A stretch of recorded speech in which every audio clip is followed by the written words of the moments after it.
You got to sit back and watch an absolute clinic from your big guy the other night. What was it like watching Joel Embiid absolutely put on a show, scoring in every way imaginable? What's that like for a head coach to sit back? Do you cross your legs and put your hands behind your head? I mean, what do you do? I wish you could. It was a heck of a game.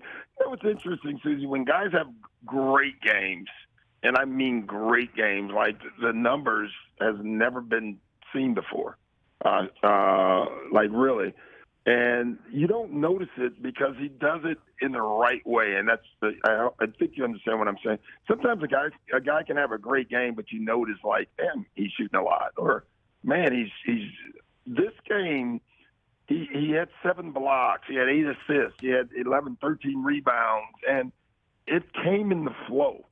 So I didn't know. I knew he had a huge game. I didn't know 59 huge until I looked at the stat sheet after the game, and that tells you that you really had a great. When you have a game like that and it doesn't necessarily stand out, that means you're having an amazing game. And, the thing with Joel is that you see a guy who wants to lead. And I think that's such a leitmotif right now in the NBA as we look around. You've coached so many players. What is it like to know that you have a player who wants to be there? Because we can look around, obviously, like I just said, there are players who are the best in basketball, and they're not willing to take that leadership role. So what are you seeing in your player, and how would you genuflect on that?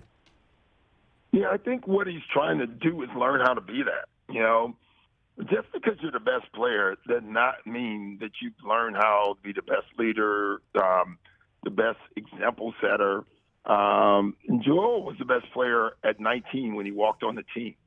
And so he's had to learn all that stuff. And the thing that I enjoy coaching him, he wants to. Like, he asks questions all the time. He'll do something, and he'll come back to me or walk in my office. Should I have done this? Should I have shown up here for another event? Like, just little things that you have to give yourself to the team for the team to be great. And so a lot of guys don't get that, Suzy. They don't understand that part of it, and Joel is really learning to do that. What's your opinion, Doc, if you could step back and opine a little bit on what you're seeing in Brooklyn with all the controversy of having some of the best players in the NBA assembled on one team and not being quite sure what's coming out of it? Well, the first thing I would say is they've never really been together. In the 3 years they had James and Katie and Kyrie, and someone was injured, someone had COVID. I mean, something. This year was self-inflicted, obviously, by Kyrie. But I would, it's funny. I still look at those two guys, and if they get back on the floor and can stay out of the news and then learn how to be a team, they're still two of the better players in our league. Now, they need other guys to step up and help them. And so I always say jury's out with them. So if they went on a run, would I be surprised? No. And if they went the other way, would I be surprised? No. I just think the jury's still out. It's so early to prognosticate, isn't it? We were saying that the Christmas lights aren't even up yet here in Los Angeles, and yet we're already wondering who's going to be playing in June. Yeah, I mean, if you looked at right now, is anyone brave enough to say Golden State is done? No. We know they're not. And we know they'll be fine. But right now they're struggling, and a lot of teams are. We are. We're 500. We've had a lot of injuries and stuff like that.